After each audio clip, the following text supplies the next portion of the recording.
Welcome our next episode of Rooted. We have a very special guest here today.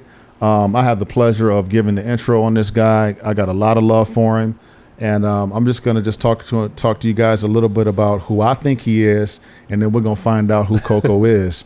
So we know him as CoCoe. He is the owner of Grand Ave Records, and I met him because I mistakenly walked into his record store, and the history goes a little bit something like this. You guys know I'm a vinyl junkie. I love vinyl. So if I smell a vinyl store, I'm walking in it just to investigate, just to see if it's some bullshit on the wall or whatever. So I'm with a client, and I walk into his store, and I said, no, I'm not really looking at a picture of Frankie Knuckles on the wall. No, that's not a picture of Dilla on the wall. Nah, that's just somebody who just kind of mistakenly put some shit up, right? So I look around, and it's all vinyl in the store. And for a record junkie, you can smell authenticity. So I smelt it, Detroit, Buy Right Music in the store. Mm-hmm. So I'm looking on the wall, and I know it's selections on the wall, but I don't know I don't know who's in the store. I don't know if a black person, white person, Chinese person, I don't know who's going to walk out. But all I remember is that on the wall was a purple 45, and that purple 45 was produced by Mike Huckabee. So I said to myself, whoever the fuck put stock in this store knows some history, because you would only order or have a Mike Huckabee record if you were deep. You would have to be deep. You couldn't be surface. You couldn't be floating around house music. You would have to know some heads. You would have to know some history. So this dude walks out, and the dude that walks out is this man sitting to my left. It is CoCoe, and all I said to myself was, as long as this dude's not an asshole, he's my fucking friend. Off the top, CoCoe. That is literally off the top. Yeah. We were friends because of the selections you had in that store. So I'm going to shut up now. That's my intro to this man. But I'd rather you talk about yourself, CoCoe. Who are you? How did you end up in Phoenix? Where were you born? Tell us the origin story of CoCoe. First, welcome to the Rooted podcast. Man, it's an honor to be here, gentlemen, amongst, some fine fellas here.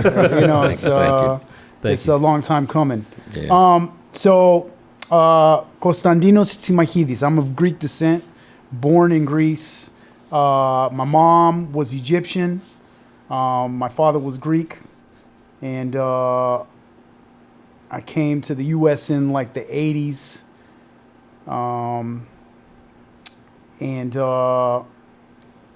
Music has always been something that has captured me. I got into records early in the 80s because of my sister. I, had a pretty interesting childhood. I grew up in Orange County, California,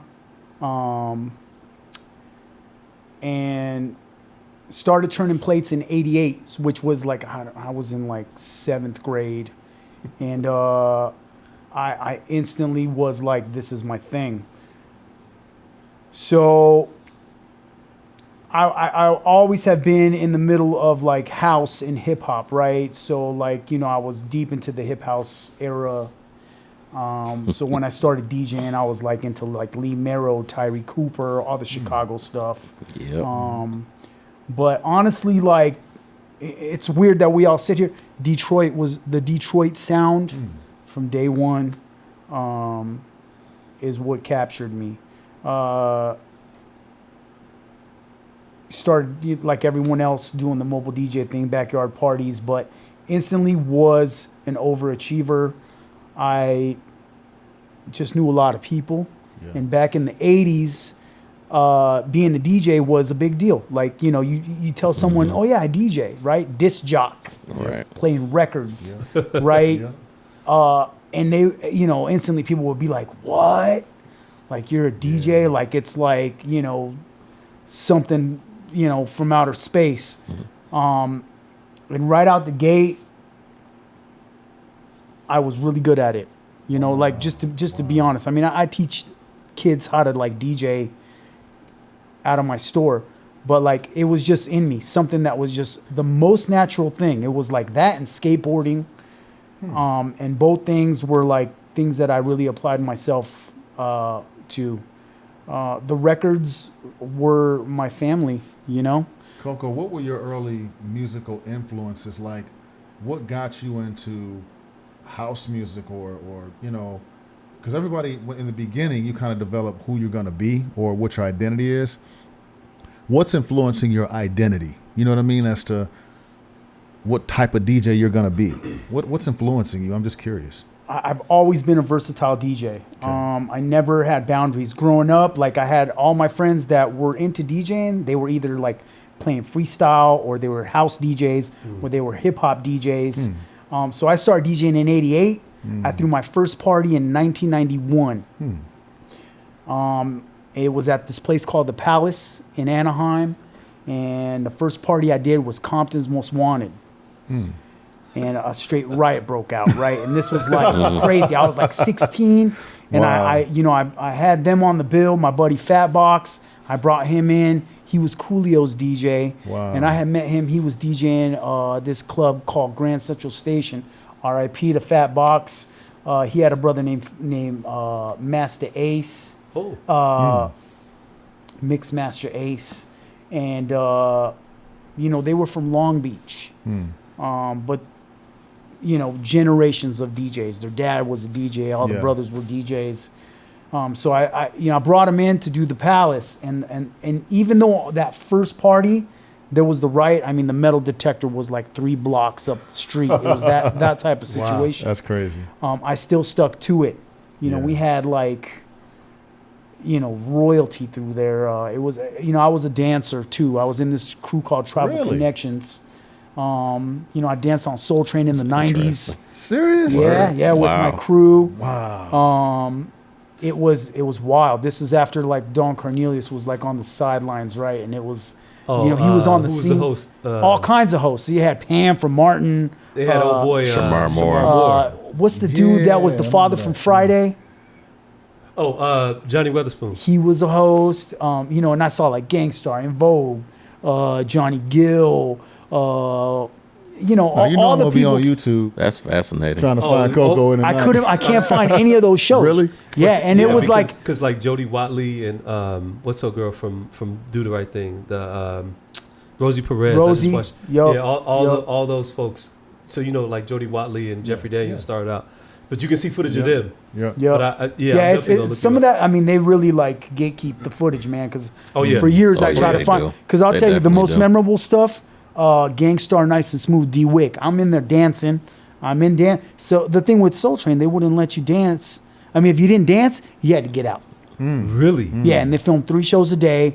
They film all. You had to bring like 3 outfits. Yeah. They film all the endings in the beginning, so all 3 endings. So it's like wardrobe change in between. So they have the energy up at the end. When everyone at the end is like, those That's are all crazy. filmed in the beginning of the shoot. Wow. So, I had that. And I worked at amazing record stores out the gate. So going to the beginning of it, high school parties, backyard parties, I knew a lot of DJs, like older DJs. My sister was a record collector, and she was like really into like the new wave thing. And like when I first was introduced to house, it was like acid house, right? And it's like, How much older is your sister than you? 4 years. Dude, we got so much in common. My sister, that's 4 years older than me, she schooled me on the music and got me my music taste into the real good stuff. Yeah. My sister's a legend, man. She worked for the Roots. She was up at Geffen. She was up at MSO. Who was your sister? With like Paula Abdul and David Bowie and all these people. So like I'm an immigrant. I still have a green card, man. I'm a Greek citizen. Wow. But we came into this country and like the music and the culture is what her and I gravitated towards, right? Were you getting it in Greece? Greece is actually like they're progressive like that? So check this out. So 88, I started DJing. The summer of 88, I was in Greece. In my village, there was a couple of pubs, and there was pub every day. That's where I learned how to beat match. So I can tell you my crate. I went that summer with my crate. I had like Madonna Vogue, Salt and Pepper Push It, Troop, Heavy D and the Boys, Belle Biv DeVoe, Poison, all this stuff. And like, they didn't have those records. So like they would let me just practice there every day. Oh, okay. And they had the techniques with the little roller pitch controls. And I learned how to mix in the village where my mom and dad met, right? Like, which is like, cool. It's a very special place outside of Athens. There's like old people and goats, right? Like it wasn't like the place that everyone would go to for vacation, but like, we had history. My grandfather was the engineer at the outdoor movie theater there. He was a fisherman. So lots of history, dance contests. They had 2 discos there, like nice discos, outdoor discos. So when I started DJing, like I had that direct influence going there. And, I came back to the States and, it was on from there. I was in this crew called Inner City Entertainment. And it was like Vietnamese cat, couple Mexican cats, and it was like the Latin underground. So like we were playing like, freestyle and hip house and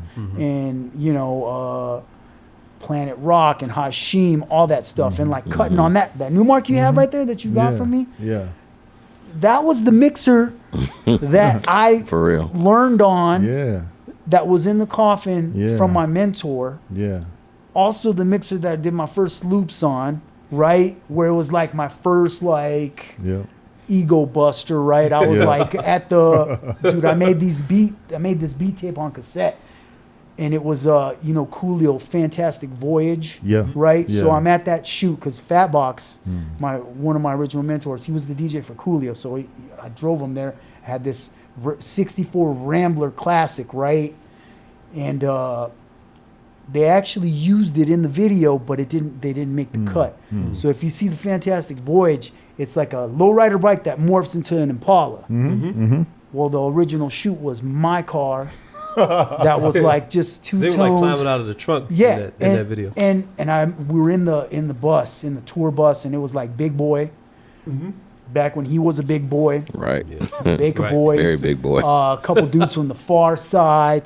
And everyone's playing their shit. Dude, I'm like a teenager, right? I had just had my license. I was like 18 years old.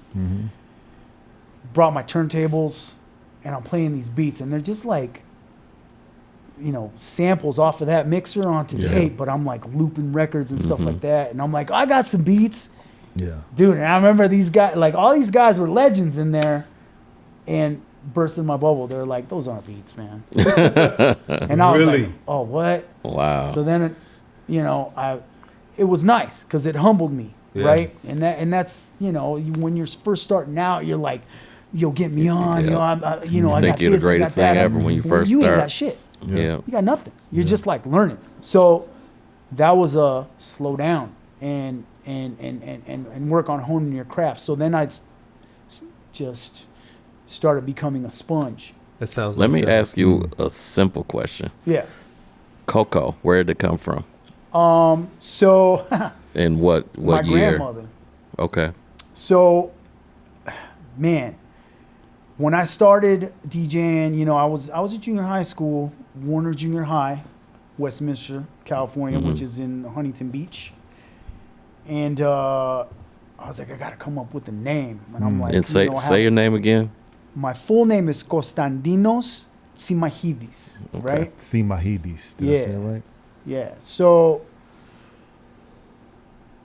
I had all these names, man. I was like, I'll do something Greek or like, DJ Aristotle. Some Messi DJ and all this stuff. And then I was like, my boy was like, yo, we're already calling you CoCoe. And CoCoe came from my grandmother. My grandmother called me CoCoe, right? All my friends would come over. And that was a name that kind of stuck to me as a child because my sister could not say my name when I was young. She would just say CoCoe, right? Instead of Costa, which is short for Konstadinos. And then I was like, oh, it's just CoCoe. It's right there. Right? So in the early days, it's just CoCo. My boy Cyrus, R.I.P., OG graffiti writer, very talented cat, past a young age. We used to go to the Compton swap meet and get, I was into graffiti. So I was in a bunch of crews, big in the graffiti scene in L.A. and Orange County. And my boy Cyrus, like, he's like, yo, I'm gonna do your name. And he did it with the E to make it hip hop, right? Because there was so many CoCoes, right? Right. And I kept it. I still got my hat, dude. I still have it at the shop. If you ever come through, I'll show you the Holy Grail where it all started, right? And it's like a hunter green joint, right? There was this lady, we used to call her Juki, and it's only because her sewing machine was a Juki, and she used to do your tag or whatever with the piece of wax pencil, and she would just stitch it out real quick. So then it just stuck. So CoCoe with an E. And it came basically from my grandmother, so it just stuck with me. I was always in the record stores. Where I grew up, behind my house, I went through an alley, through the apartments, and then I was at Licorice Pizza, my neighborhood record store. I'm not. So I'd go in there, one. and my dad would give me $20. Yeah, that was nice. I would starve. My family owned a burger joint. We had a burger joint in Compton Boulevard in Santa Fe, from the '70s. Legendary spot. Eazy-E, Williams Sisters, dude. Everybody knew the spot, right? Legendary. 45 years. And then we had one in Orange County, really close to my house. So I would save my 20s, grab a couple silver dollars out of the money bag in the closet, and I'd just hit up the record store and I'd just buy singles. I'd buy singles, man. Trenier, Dino, Stevie B, all that stuff that was just back in the day. And I just build my crate. What are some of the stores that you said you worked at? So I worked at some legendary spots in the heyday. So I grew up right with the rave scene in LA, right? 89, 90, sneaking out of the house, going to raves. I worked at, my first record store I worked at was Beat Non-Stop. And that was on Melrose. It was the most legendary store. I mean, everybody would go in there, man. Top tier record store. And I used to shop there, and I wanted to work there so bad. And I was working at this place called Zack Attack, which the owner was super shady and racist, but he had cool shit in there. I was going to say, he had all the good stuff. He had all the shit in there. And I was like, if he's going to make money, he'll put the racism aside. So I worked there, and it was the type of place where it was you got to stay working all day, right? Yeah. People talk shit to me.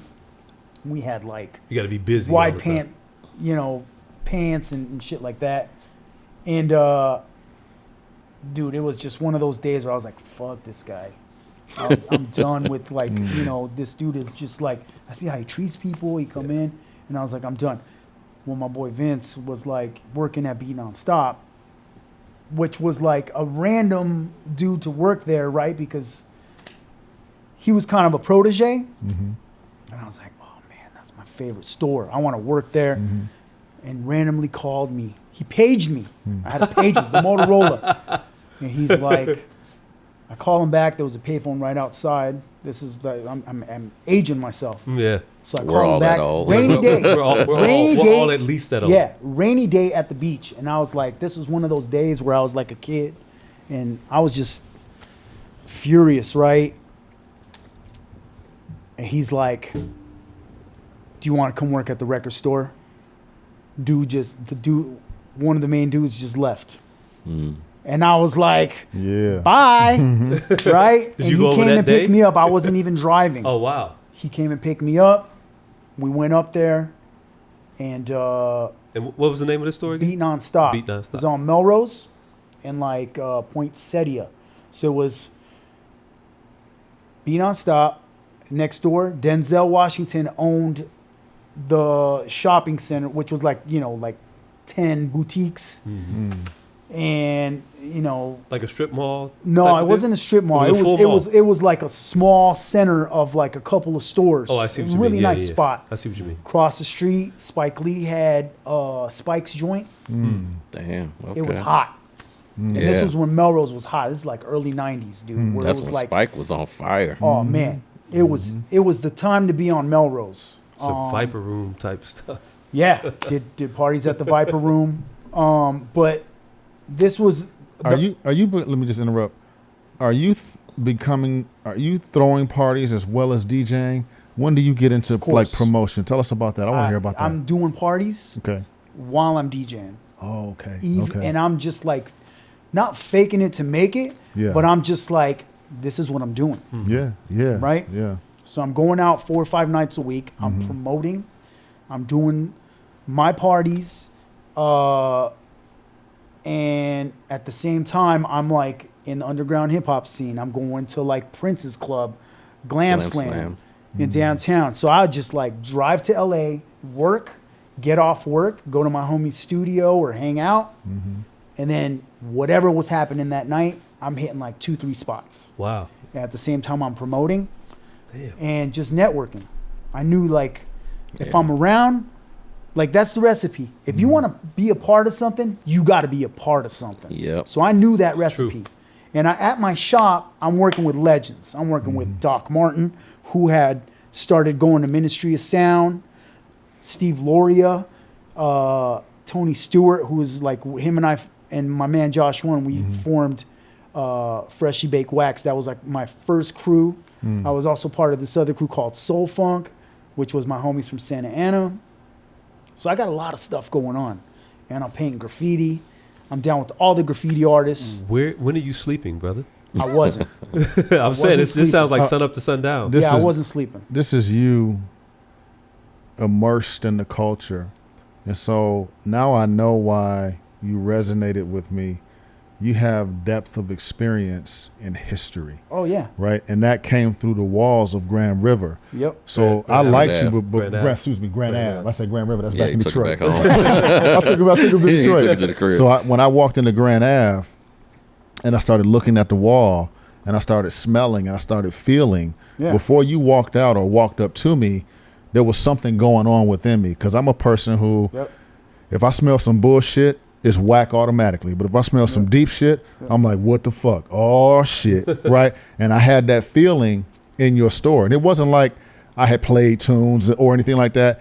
I was just peeping the vibe. And then when you came out and started talking to me, I was like, okay, this shit is different. Yeah. Who is this motherfucker? That's what I thought about you when I met you. I was like, who is this motherfucker? Because your experience and the things that were coming out of your mouth and the references that you were making, I was like, you can't fake that. I said, this dude can't fake. Yeah. You can't fake. You've really been through it. So it's amazing for me to sit back and listen to hear more of your story and to hear you go deep. Because I'm like, oh shit, no wonder. Oh, okay. So I'm talkative. I'm so quiet right now. Because I'm fucked up. No, that's cool. Because I'm hearing something. You know what I mean? I'm learning a lot of shit. We're learning, and that's why I'm so glad you're on this show, CoCoe, because I knew it was more to you. You know what I mean? I knew there's a story behind it because I've only scratched the surface. Yep. You know what I mean? I don't know your whole shit. Yeah. You know what I mean? So this is... There's layers. There's layers. Anyway, I interrupted. Sorry, guys, but this is how podcasting is. We don't plan this. I don't have a list of written questions. Neither do my guys here. We're just having a good time. We're just having a good time. So the audience is learning, and as hosts, we're learning at the same time, too. Absolutely. So, anyway, I'm done. I mean, there's so many layers. So I worked at that store at Beat Nonstop. Lots of, from Lady Miss Cure to like David Alvarado, who also grew up in my area, to just legends would come in there all day. German MTV would just come in there and shoot. Wow. I was kind of like helping teach DJ classes in there. My students were Like Rod Stewart's kids would come in there and sit with me all day. Damn. Brian Faustino, David Austin Green. Their moms would come in and bring me cookies and be like, pick out some clothes for my kid and some records. Married with Children. Yeah, Faustino. The Far Side. I mean, dude, everyone. Be Real from Cypress Hill. Yeah. I met Be Real. He was slanging herb in front of my shop, dog. Like, that's funny. What's homeboy's name? Not everyone understands house music, right? That dude, Eddie Amador. But Rob, the dude that did the vocals, that did the vocal. Yep. He was a homeless dude behind my record shop. Yeah. Oh wow. And was really into house music because I would see him at Does Your Mama Know? Yeah. Which was, an after hours party at the person Coconut into Teasers. house music. Right? That's just funny. So when I saw that, I was like, what? what? There's layers to it. Mm-hmm. How was your? I'm sorry. How's your sister? Like, as you're doing this, is your sister still giving you? Because she was kind of. We were clubbing. Okay, that's what I was. We were wondering. clubbing in Greece. We were clubbing, sneaking out. Yeah. We were sneaking she's out, your partner going to in parties. crime, so to speak. She go her way, I go my way. I was into dancing, so we would go to like Zap, right? Zap was like my boy Tony Stewart. Before I knew him from Zap because I would sneak into Zap, which was a live, like a public access dance show, okay. right in our town. And the crazy thing is that building, I got shot in that building in 1994. I was DJing this party called Funky Town, and I was 18, senior year in high school. I had like the worst time of my life, dude. Moved out of my house, was like, grudging with my dad. And like, the universe said, you got to slow down, son. I got shot with an AK-47. He just coming out of my DJ I'm gig. mad. Now he fucked me up on street cred. This motherfucker got shot. Right. I'm black. I ain't None of us have got shot. We from Detroit. We from Detroit. We ain't get shot. Wait. I've been shot at. I have been shot I've at. been shot at. Yeah, I've never been shot. But been you shot ain't at shot. though. You ain't got shit on him. Nope. Motherfucker Sure got don't. It No. was a crazy experience, man. Not that I want to get shot. Yeah, and the worst part about it is I was underage DJing at the club. Ah, okay. So I was in there. I knew all the promoters because of my sister, right? And I was like working at the record stores early. I mean, I knew my stuff, man. So like, even though they had all these other DJs DJing, I had Arsenal, and I was way ahead of everybody because, dude, that's all I did. Yeah. And back then, it's like if you didn't put in the time and put in the work to get the records, to sharpen your skills. You know what I mean? Like you really, like you would stand out. And I was a kid sneaking into clubs, right? Whatever I did, I went to Depeche Mode concerts, wearing eyeliner, and I snuck into so many spots where everybody knew me, mainly because of my sister, right? Because she was already like super hip with everyone, and I never was like, I'm gonna be with this group or I'm gonna be with that group. I was open. And I could adapt. I was a chameleon. I hung out with Cholos. I hung out with Samoans. I hung out with all my black friends, Vietnamese. Like, I was just open. And the thing that kept me neutral was DJing. Because like I said early on in the cast, being a DJ in those days was rare. Yeah. Was rare. Like, you had like people's uncles that were DJs. Yeah. But there were no kids, right? Oh, that were like playing gigs. Mm-hmm. I was playing gigs. I was playing 21 and over parties at 16 with a fake ID that I got from one of my sister's friends. But here's the thing. All the security guards were my boys' older brothers. I knew all the Samoans on the circuit that were running the doors at spots. And, dude, I was just connected at a very young age. And it just worked out that way because I was cool. I never had like an ego. I never was trying to be like something I wasn't. I was just authentic. And like, dude, I had guest list. So I had drink tickets. How did you get shot then?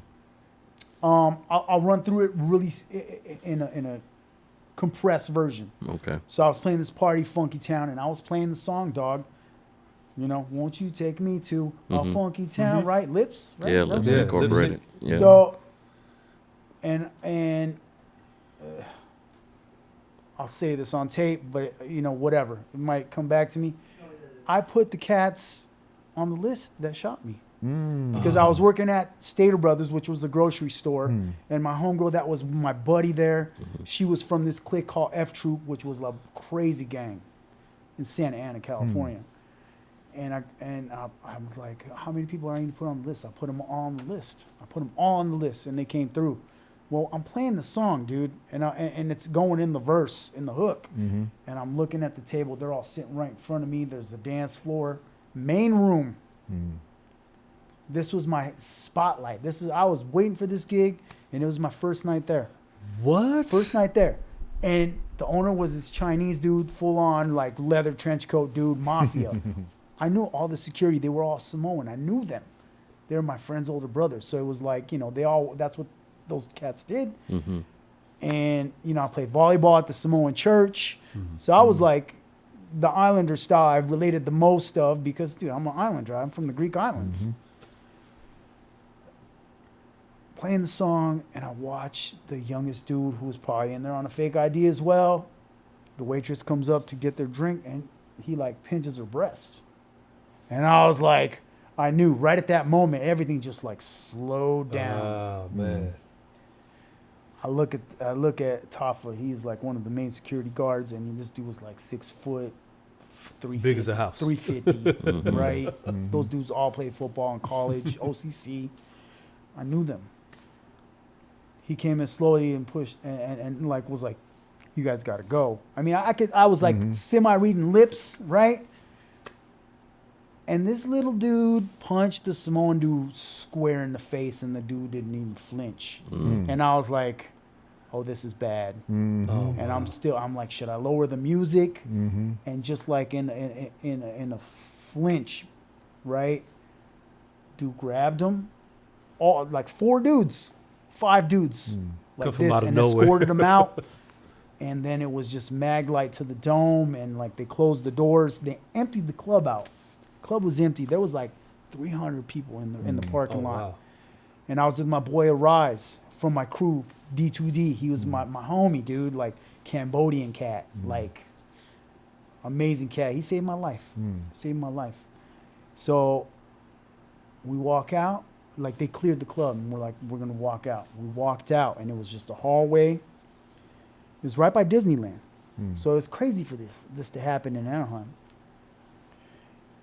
This kid pulled AK, banana clip, 18, one in the chamber, right, and literally like unloaded that thing in like 3 seconds. And to paint the picture, the week before, I went to go see Wu-Tang Clan at Unity.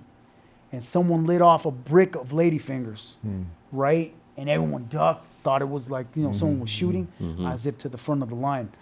And that's kind of what I thought. Damn. But then like I could feel it felt like sledgehammers hitting the ground. And I caught it like right here through my thigh. It blew out my ass cheek. Oh, damn. Right? It was like a sudden motion. All my friends got hit. Oh my boy Arise grabbed me and took me back in the club. And this happened as we were walking out with the security, with the club owner, right? Parking lot's full.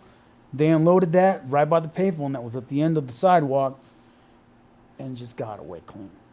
Oh, right? So my boy put me in the club behind this like table, flipped the table up like cowboy style. It was just like, And I didn't even know I was shot.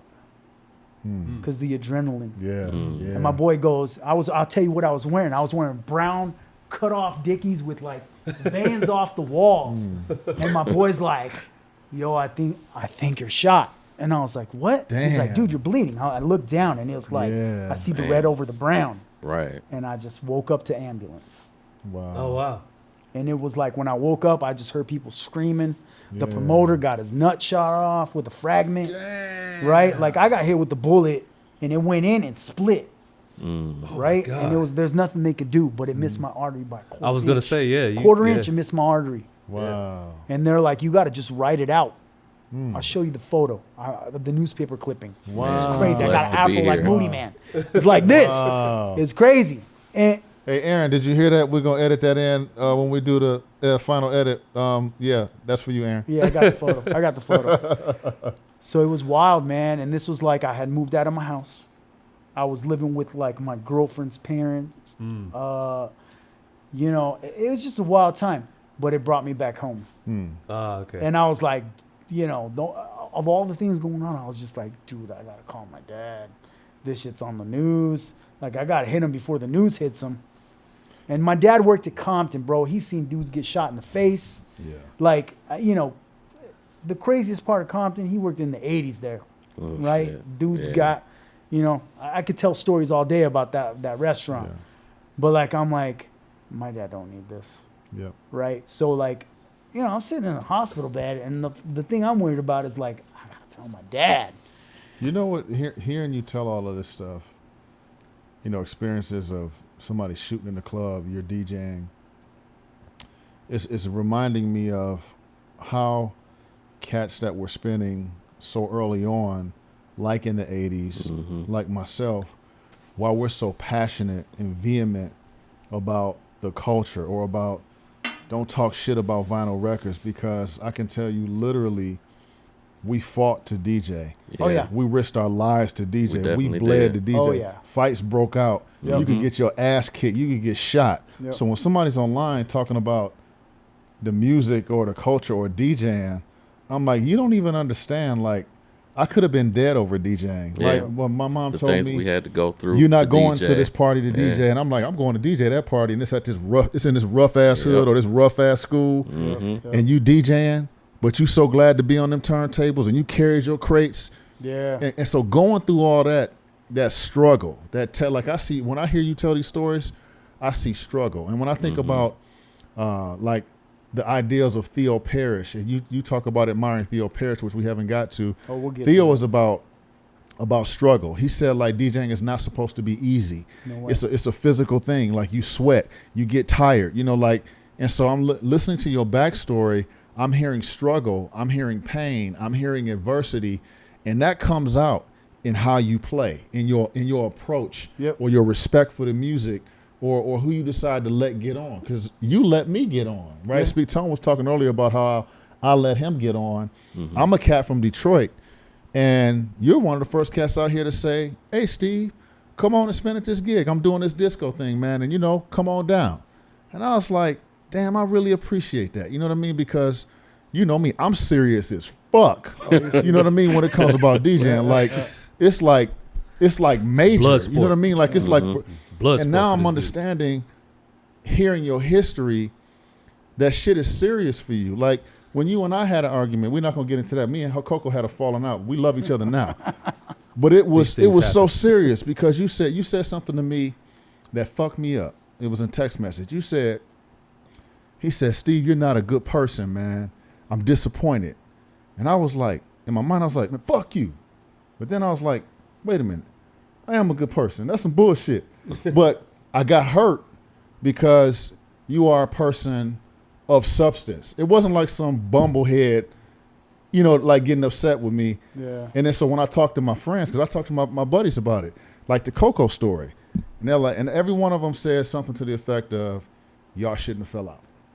Yeah. You got to fix that. No, none of my boys was like, man, fuck him.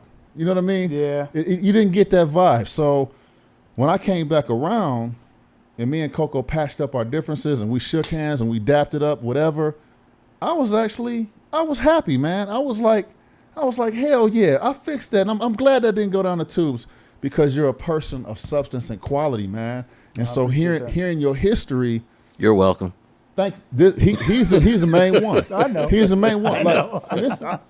This dude keep me in check. Like, I don't want friends to just agree. Yeah, dog. Yeah, don't slap my hand. Yeah. If Tell I'm me wrong, my shit is whack. Tell me my shit is wet. Yep. You know, tell me my blend is off. Yep. Don't be screaming like it's hot. If it ain't hot, tell me it's off. And from a life standpoint or a friend standpoint, he will tell me my shit is off. Steve, you just impatient, bro. I'm fucking with Doug. You know the story of the contrarian.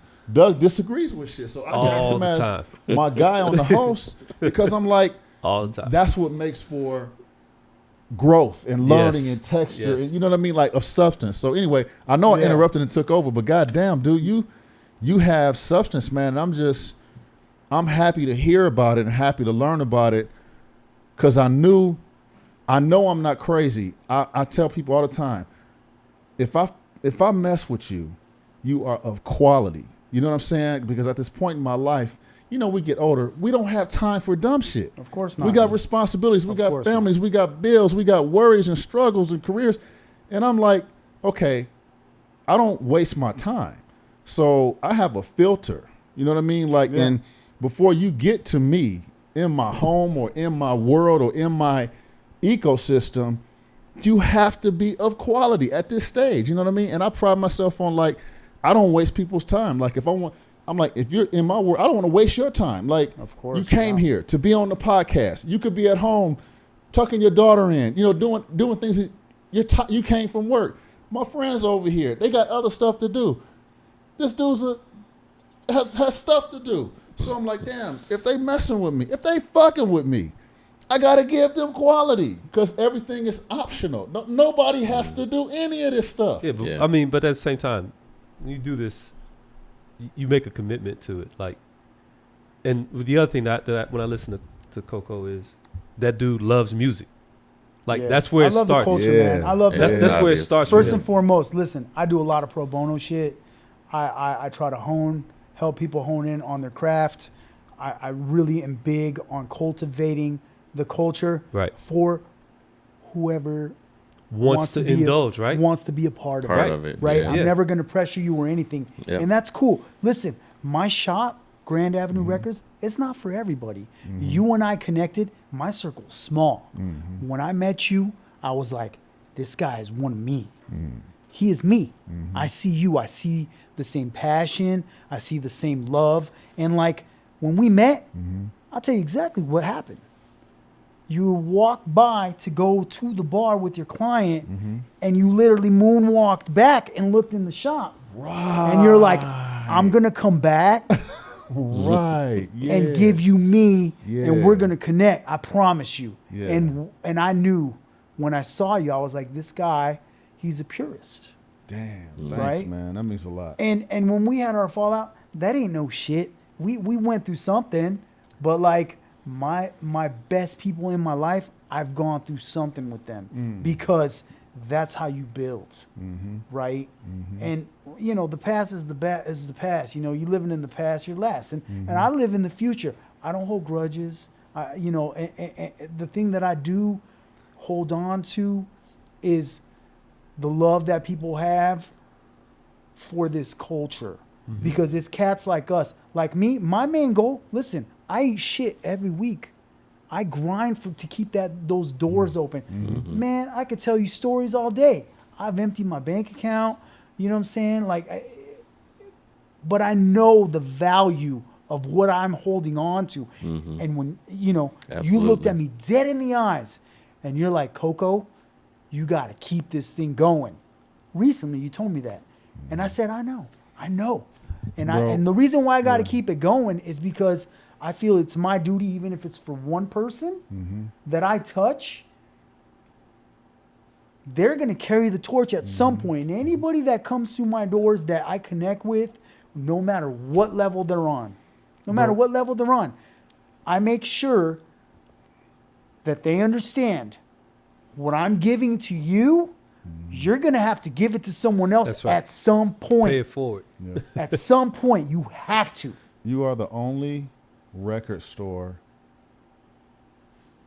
in the United States of America, in every country on the entire planet, that I feel an obligation to buy a record from. I love records, right? I've even switched over to digital, and I'm like, nope, I still like my fucking records. I got CDJs over there. I don't need no fucking records. Yep.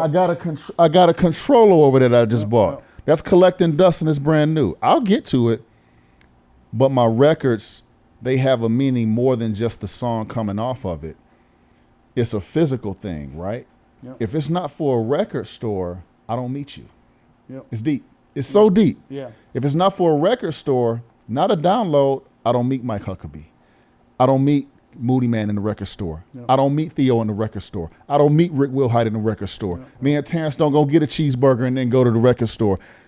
So the record store, people don't get it. They say, well, you don't need to have records. You don't have to have records. You can play on anything. You don't need a fucking record. You can play from a Spotify but playlist. The record comes from a place of having human relationships. You have to put it in my hand. I agree. I have to take it from you. I have to touch. You have to clean it off It's before physical. It's physical, Yeah. right? And so the physical is the humanity, right? He's carried a crate from me. I've gone through his crate in the dorm room and looked at your Prince collection and pull it out. If I don't pull it out and see that he's a Prince fan, I don't know to connect him. I remember going through your crates and here's Dwick. Here's the acapella, nice and smooth. I have a physical connection, and so it's not. People think, well, it's just about. It doesn't matter what format. It doesn't. I'm off that. I used to be on the vinyl versus digital. I'm off that. What? But he ain't off it. He ain't off it. I will say lying. this. I said I'm obligated to buy a record from your store. Because if an old school dude like me at 52 years old, who started out on vinyl in 1984, 85, who still buys vinyl, if I don't buy the record or support a store, who does? Yeah. If the motherfucker that bleeds vinyl Yep. says, I ain't buying this shit no more, I don't need this shit no more, how do I convey to anyone, any younger generation, any young kid, how do I explain my history and delete records from it? I can't delete records. I'm telling you, I know I influenced him buying records. Yeah. Because before me, this motherfucker didn't have no records. Oh, he was Not picking right. records. He was picking records out of my shop. But I know I influenced him. Yeah. Yeah, he did. I know I influenced him because I'm Now- talking about it. I'm deep in it. I'm breathing this shit. So you got to investigate. I did. I will tell you. You said he carried crates. I carried crates from my uncle when I was a little boy, like 8, 9 years old. He's doing weddings. He ain't mixing. He got, was it Garrett, Garin or I know what you're Gerard? talking about. Gerard, I think. Yeah. Those were the turntables Gerard, that yeah. he used. He just played one record and the other one would go off. And he start the other record. That's where it started for me. But I wasn't collecting. I walked in this dude's house and I was like, oh, I got to step my game up. I gotta get turntables in. Yeah. You know, because I got into the game late. So I got into the game when it was electronic, and I just wanted something different than what I do every day. And I always had music and mixes in my head. Yeah. So eventually, I wandered down because I think you and or De La were playing at his store. I like the way y'all DJ. I heard you play before. I heard De La play before. Oh, we at Grand Avenue Records. I walk into Grand Avenue Records. This is little dude. CoCoe. Oh, okay. Yeah. Hey, how you doing, man? And I'm in there like, nah, this is what my uncle used to do. He's digging through records. It's the process. Yeah, it's a whole process. Yeah. And I'm thinking about my uncle. He's picking out records. And he played a lot of pop stuff, but then I remember looking through his collection, and I'm like, I don't recognize that tune. Nobody played that on the record. I remember distinctly there was a Sister Power album. Oh yeah. I don't think I've ever seen anybody with that album in their collection besides him. But this is the stuff that he was picking out. Some of the other records that I just didn't recognize. And then I go to his shop and I'm like, oh, this is the shit that he was doing. I don't recognize this record. I don't know. I've heard of this. I've heard of the Stephanie Mills album. I don't know. I don't know what's on it. So now I can take it, play it. Oh yeah, this is pretty good. I'll probably take this one home. I walked in your shop and you had a 45 of Can't Hide Love. Nice. Man, listen. Nice.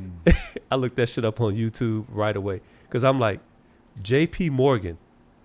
There's only one J.P. Morgan I know from the Gong Show. Yeah. I played it, and I was like, oh, I can't wait to get this one. Yeah. Can't wait to get this one. Yeah. Yeah. So That's a special feeling. Let me ask you. Yeah. Obviously, you leave California, you come to Arizona. I've been referencing Grand Ave Records. And for you guys that don't know, we'll put it up on the screen. That's Grand Ave Records in Phoenix, Arizona. Yep. You shipping all that, right? You sell online? Oh, I have a Discog store. You know, I do phone orders. Okay. Great. I'm traditional record store. I cut a lot of slack. Here's the thing with my shop, like Tell us about the birth of Grand Ave before Birth of Grand Ave. How all right. you come get us to Let Arizona. me tell you how I came to AZ. That's what I want. How the hell so how you get here? For many years, since the 95, back in the day there was no internet. This is before Friendster, all that stuff.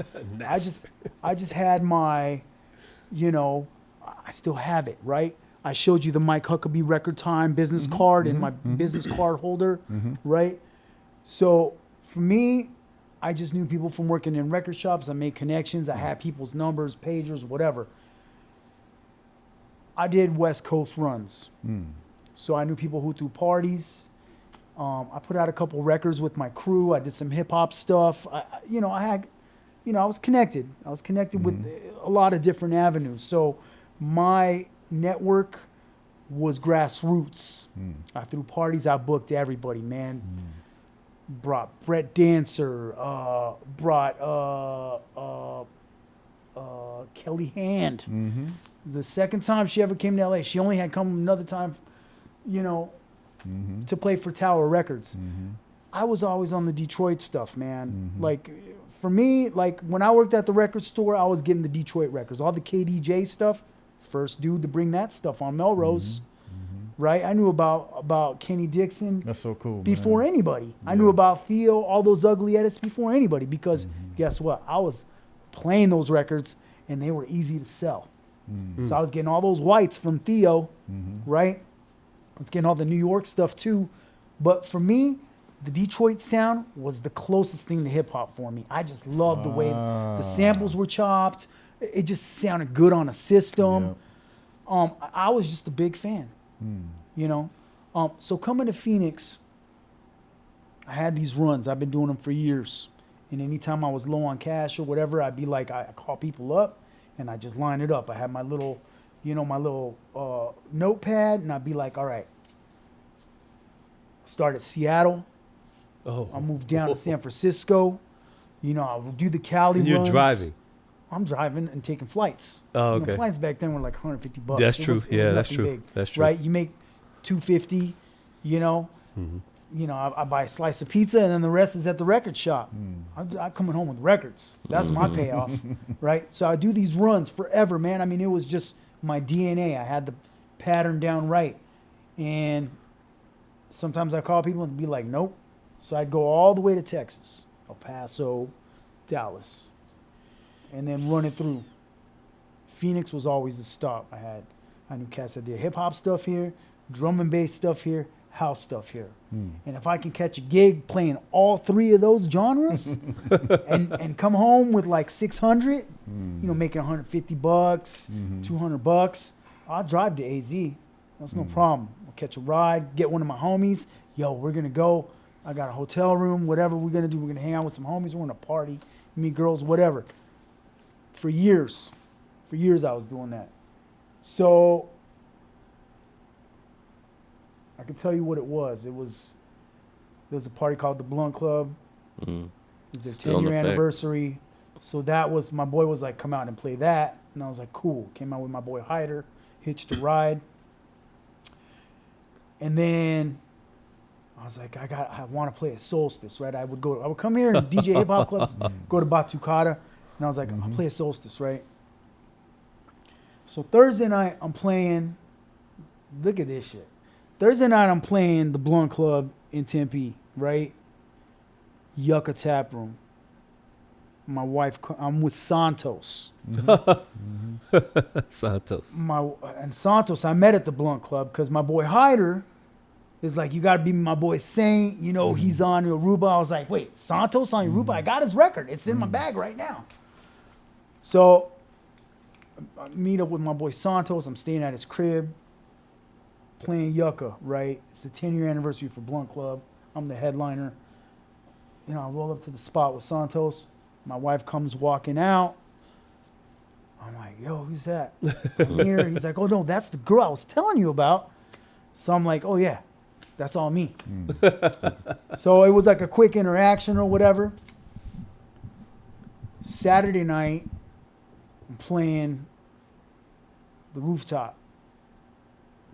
Well, it was Angela's birthday on the rooftop. and I saw her. I was like, oh shit. Okay, so cool. So we hang out. The we go back to rooftop meaning Bar Smith. Bar Smith, yeah. Yeah, Solstice. it's a local. Yeah, so I'm it's a playing local place Solstice, here. right? And then it was a good night, dude. I got to play house. Oh yeah. You know, in my own town, I had to throw my own parties. I threw a party called Versatile where, you know, I had like cats like, you know, like a Brett Dancer, a lot of house DJs, a lot of local stuff. Mm-hmm. So I had to throw my own parties. All the house cats wouldn't book me. The only person that really booked me was Marcus Wyatt. Okay. So I played Deep a bunch of times. He really supported my records. Wow. You played Deep before, man? Yeah. That was a huge thing, man. Yeah, bunch of times. Nice. We used to talk in Viper Room. We did the first Viper Room. The first Deep was at the Viper Room with Louis Vega. Wow. And I was a part of that whole thing. Oh wow. You know, it was like a $3,000 champagne tab that I was like, they're like, you got to pay your bill. And I was like, well, I'm not paying that. That's not, I didn't even have any drinks tonight. But yeah, so I did Solstice. That was cool. And then Sunday night, it was Sidebar. Mm-hmm. Right. Yeah. So it was Hi-Fi. Hi-Fi was like Ronnie G and DK, Stickler. Mm-hmm. You know, all part of like, my wife was involved in all those parties for some reason. Give it a year. What year are you in Arizona? You coming to Arizona? It was like 12 years ago, so I don't know what Okay, that year was. that's cool. I'm just trying to 20 orient. 2012. 12? Yeah. Okay. 2012. Yeah, because I started my Something like first that. business in 13, which was the Merch Bro. And I was living right there by the shop in the Triangle. I was right telling you about CoCoe doing merch stuff on the phone earlier, and that was his business, Merch Pro, when I was saying we got to use him for flyers. Yeah, we're going to tap back into that. And Yeah, we're going to what's talk up? about Okay, Huckabee, okay. which is Okay. that record you Yeah. were talking about, Yeah. which is how I was involved with that. But let's get back to Grand Ave Records and that whole situation. So I started spending a week here, 2 weeks. And I was like, man, I didn't have nothing going on. I had just like left Ubiquity Records, couldn't get a job. It was like, you know, after the recession and all that stuff, it was really hard to get a gig because like the best of the best were unemployed. So, you know, in my field where I worked in like, you know, action sports and design and stuff like that, it was like, you know, the best of the best would apply for these jobs and be like 100, 200 applications. So I couldn't get a gig, man. And I was living off of DJing. So, you know, goes back to me like doing my runs. So I was like, I kind of like Phoenix, but I never thought I would like it. Yeah. And then I was like, I always want to live in a city, but like whatever. So anyways, you know, I'm in love and chilling, doing my thing. No turntables, nothing. Just like kind of just like, you know, living, just kind of letting go, right? My family's in LA.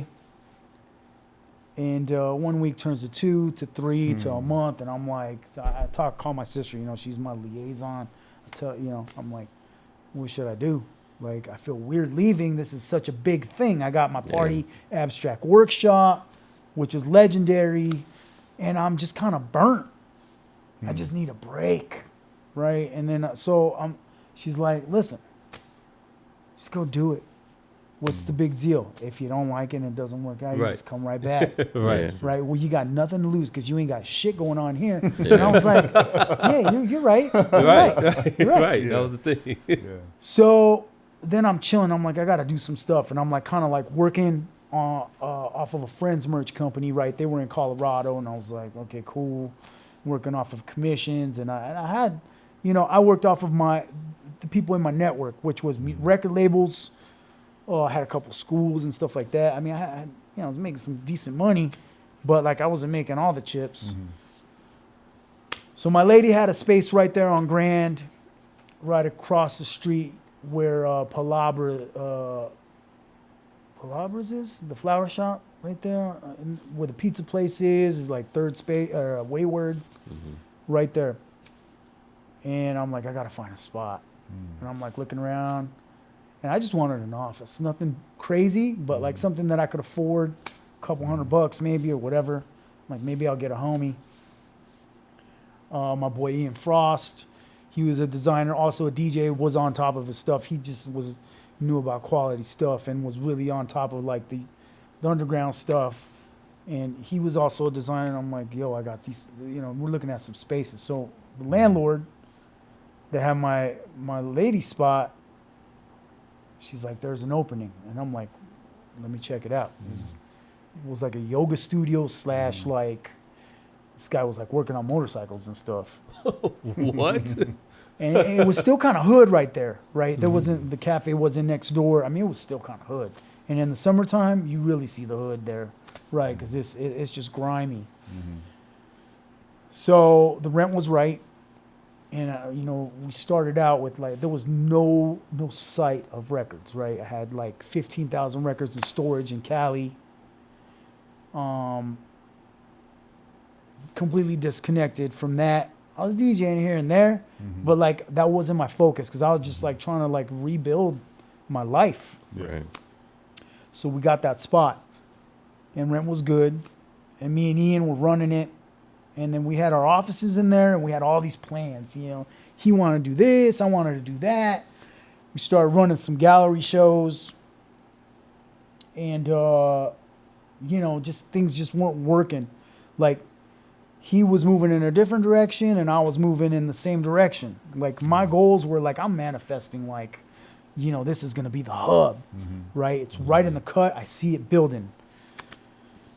And, we had our differences or whatever, no hard feelings, whatever. Like, my focus was my focus. And, dude basically got like a job offer to go move to Northern Cal and work for like a really big wine company, which was a good move for him. The money was good, and he just like bounced, and then I just took over the spot. Okay. Could I afford it? No. But I was like, We'll figure it out. I'm going to figure it out. I'm Yeah. going to just go with it. And I was like, I got to go to Cali. I got to commit to Phoenix. And I brought all my stuff back, man. All your records? I got a Everything. U-Haul. Brought all my tunes back, and it was nice because I got to go through my collection. And I was doing record shows. So, cut to my Cuckabee record. Okay. I was deep with Discogs, Okay. right?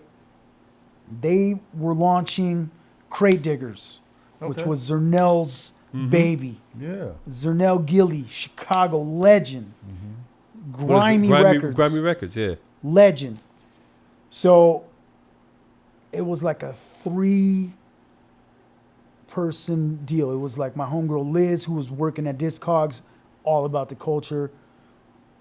Didn't know much, but she was about it. She was all business, and she was like the heart of Discogs, dude. Zernell. So we did this Crate Diggers thing. I was running all the merch. And then, like, I'm connected to all the DJs. So they're doing these tours, Crate Diggers around the world, right? So Zernell was booking a lot of the stuff, man. He had Theo in L.A. and Ron Trent and all this stuff. And, I was connected with, like, Osunlade and Kenny Dope and Breakbeat Lou and all these other cats. So I did what was natural. I just stepped in and did my part. So when they would ask me for something, I got experience. I got experience how to organize events. I got experience how to book people. I got experience on how to like put contracts together and how to like talk and offer stuff. And it's hospitality. At the end of the day, it's like, if you're a part of the culture, you better fucking treat that shit delicately. Otherwise, peace. So, Liz knew my value, and she had a big voice in Discogs. And so we all worked together as a unit. And I met her through the Beat Swap Meet, which was another record show that my buddy Rob did, which when I was first setting up camp here, I was like, I'll do one in Phoenix. So I did it at Monarch. I did a couple of them. I was doing one in Dallas. And he introduced me to Liz. And then I met Zernell when he was DJing at one of the events in LA. And I was like, yo, this dude knows his shit. And fast forward, we just all connected. I brought Zernel out here. He knew De La. He knew Don.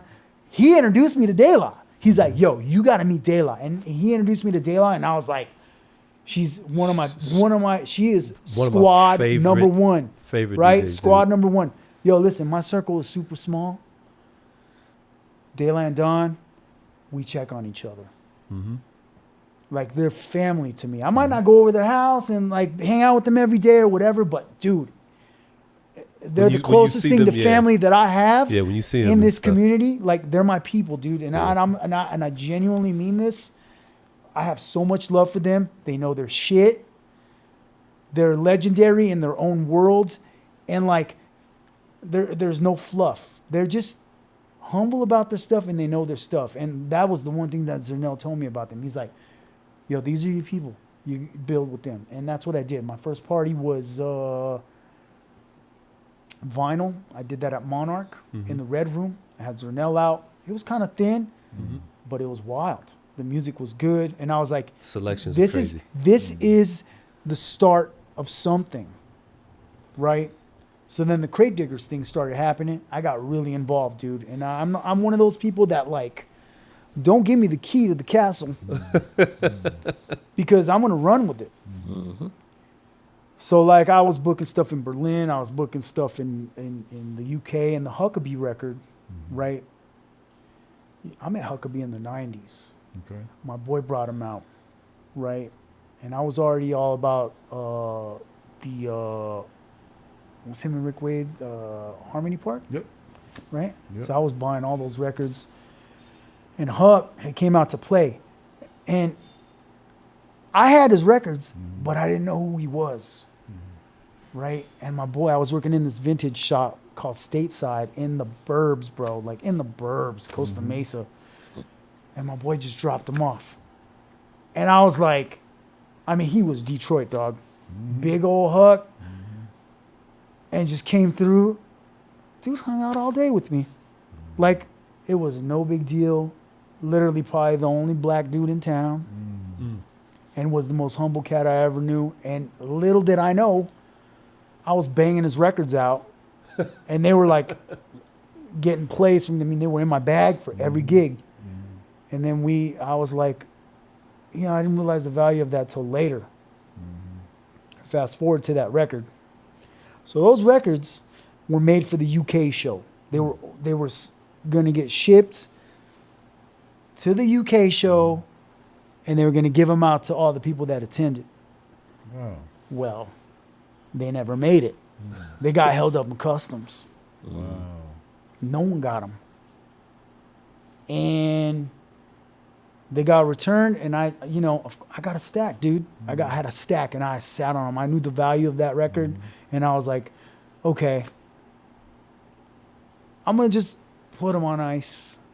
And no one knows who Huck is in Phoenix, whatever. I'm just going to hold on to them, and I'm going to give them to people that come into the shop, and it's going to be a gift of my appreciation because they were going to be free anyway. Oh, in the UK? Yeah, they were going to be free. So, like, I had these records, and I had some black copies, but I had the blue copies, which were, like, they were limited. I think maybe 50.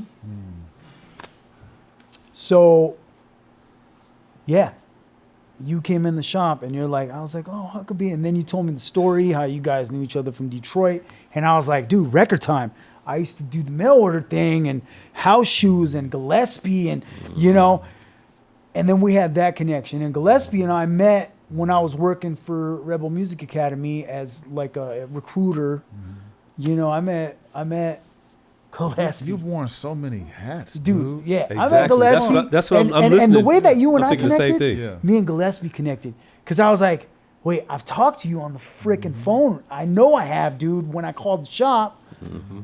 And House Shoes, the same thing. House Shoes wasn't living in LA, but like I knew Shoes because I was doing the Abstract Workshop events. And like my boy Blue in Exile introduced me to him, brought him to my party. And I was like, yo, we're going to do a Motor City tribute, and I'm going to bring you out, and I'm going to bring Gillespie out. And Gillespie, you know, I met in Atlanta through Rebel. And me and Gillespie are like best buds, man, to this day. Like that dude, just like you, have really helped out my shop, have stepped up, you know, got me records and helped me like, you know, just get my bearings, right? Dude, it's really love, man. It sounds corny, but it boils down to love, man, because when I saw the store and the Huckabee record that you had in the store, I thought I was back in Detroit. It was a feeling, right? Yeah, and the smell. I remember you saying something about the smell. I was burning the non-champa, and you could smell the records with that. That's a smell. That's a thing that I've carried from the old days. Dude, so it hit me, and I realized, like, and Tone will vouch for this, like, as I got older, I'm always on the verge of quitting. Stopping DJing. Like anything could set me up. What? All right, fuck the whole thing. Fuck it. I'm done. You get tired, right? Yeah. Or I'm not getting recognized. Or I don't have no gigs. Or these motherfuckers don't know me. Or I got to start all over and prove myself all over again. I did this my whole life in Detroit. I'm not doing this shit again. You get frustrated, right? So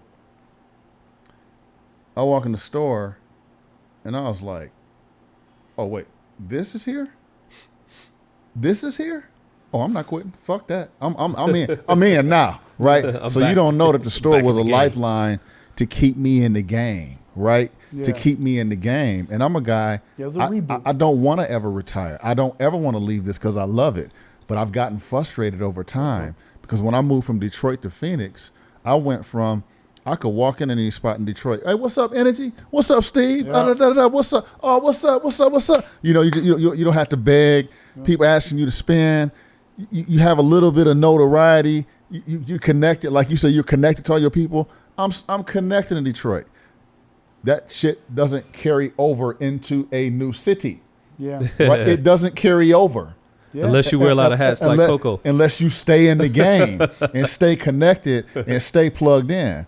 Well, I never plugged into Phoenix. I never like got on the ground or got in the circuit or got on the spinning thing or whatever. I was pulled back, resting on my laurels. Yeah. Well, what the fuck? I'm from Detroit. Clearly, you're gonna find out. No, nobody knows you. You're nothing. Right? So I got humbled. Right. It humbled me, and I get this point where it's like, damn, do I want to do this? Do I want to work this hard? Do I love it this much? And so when you get little signs that say, "Ooh, shit, I can't leave this," it was a sign. When my boy said he was thinking about moving out here, this dude right here, I was on the verge of like, you know what? I'm tired of the game. I'm not just going to try to force myself to fit in. Maybe I don't fit in with this generation. Hey, let me just let them have their thing because I'm different. You know what I mean? Maybe I am a dinosaur. Maybe I'm the old guy to get off your lawn. Maybe it's time for me to just, do my legal thing and, just whatever. I'm done, dog. And then he was talking about quitting at one point in time. And I was like, man, you can't. When I first got here. You can't, man. You're too talented, man. If you quit, it's going to fuck me up. So he, stayed in the game. And then I said, you know what? If my boy comes out here, I said, I definitely can't quit because now I've been telling him not to quit. Yeah. So now he's out here, man, you can't quit. So it's so inspiring where you get connections from your past, right? Because he's a literal connection from my past from the 90s because we hooked up in the 90s. We went to school together in the 90s. Went to school together in the 90s. You said that. Oh, man. I met you. Man, he's relentless in the 2010s. Yeah. But you still you took me back actually to the 80s. Yeah. And then you don't think I peeped that it was a Theo Parrish card on the thing. Yeah, it still sits on the counter. I looked at the little shit. I was like, that's the reason why that's there. This dude got a little 3 chairs or whatever Theo Parrish card. Yeah. I said, ooh, because it's like his little quote from Paradiso in Amsterdam. Yep, you gotta be deep. I was like, here's this deep person, this Greek person with some black culture in his shit. Yeah. In his shit. Certain things you can't fake. Yeah. I said, this dude is real. I don't even know. I'm learning your history now, but now all the dots are lining up. It's all connecting. Yeah. You're deep as fuck. You see what I'm saying? And I'm like, game recognized game. You know what I mean? All day. Game recognized game. Oh, you want to meet? Oh, you want to meet? Oh, we okay. It's another. It's a community thing. It's a community. Yeah. It's a community. I mean, I've connected with all three of you guys at some point through my shop. And here's the thing. Like, for me, there's a lot of salty people, man. Like, during the pandemic, listen, you know, everybody has their beliefs. My belief is kindness. My belief is togetherness. My belief is unity. I don't give a shit what your religion is. Right. If you're gay or straight, black, Vietnamese. Like, if you got heart and you respect the shit that I'm into, we're going to build. My store, you know, like I had, there's a lot of salt, man. And I just like people walk in my store that are into rock and stuff. I kept my doors open, right? You did. And it wasn't like announced or anything. I was just like, I just did my everyday thing. And I knew I had friends here and people that were just like me, no family here, but like they were connected to the music. And I was like, come through. And through that, publication like Spin Magazine, somehow they recognized me and they did a thing. You know, whether, I don't know, maybe they didn't have nothing to write about, but they chose a handful of stores in a publication and they said that these are the best stores in America right now. Phoenix got amazing stores. Yeah. Did I deserve to be on that? In my opinion, not really, because like there's other stores, they put in work, they got way better stock than I do. Yeah. But like, I kind of understand why that happened now, because I'm a specialty store. I sell, you know, my specialty is like DJ culture, 12 inches, you know, DJ records, house, underground stuff. But like, you're going to get that traditional thing where I do my best to connect with people when they come in the shop. Yeah. Like, that's important to me. If I can interrupt you. Yeah. I think the thing that stands out the most about your store is that it's really like a hub of the community. Yes. It's really oriented towards building and connecting people. Yes. And I just want to give you your props and kudos for that because, thanks, man. you know, a lot of record stores aren't about that. They're about strictly product, and it's like you're a number. You know, you don't feel like you're a part of things when you go into other record stores, but your record store is like family, home, community, buildings. It's always something. You know, I try to support you whenever I can. If it's not financial, it's by my presence, you know. And I love that. Because you do a lot of things for a lot of different people in the community, like the beat building things, and it's just a nice place to go, man. The store is important, and when I first met you, I had a nightmare, and I told Tone, I got overzealous about the store because I knew what it meant, and I was like, when I saw it and I left, I was like, this shit gonna close next week. I already know. It's like a hot club. Grand opening, grand closing. Yeah. I was like, it's too good. It's too good to be true. They closing. He's shutting down next month. I already know. I didn't want to get excited about it because you know how like sometimes every time you find something good that's organic to you, it just don't last or whatever. You know, like it was a great night that Theo did. It was after hours. It was grimy. It was disco. And then the residency shut down. The owner was tripping. The lease they lost. And I was like, oh, man, it was the perfect, you know. And I was like, when I saw your store, I was like, in my mind, I was like, these motherfuckers in Phoenix ain't buying no records. These motherfuckers don't know what he's putting in this fucking store. They're not going to buy this shit.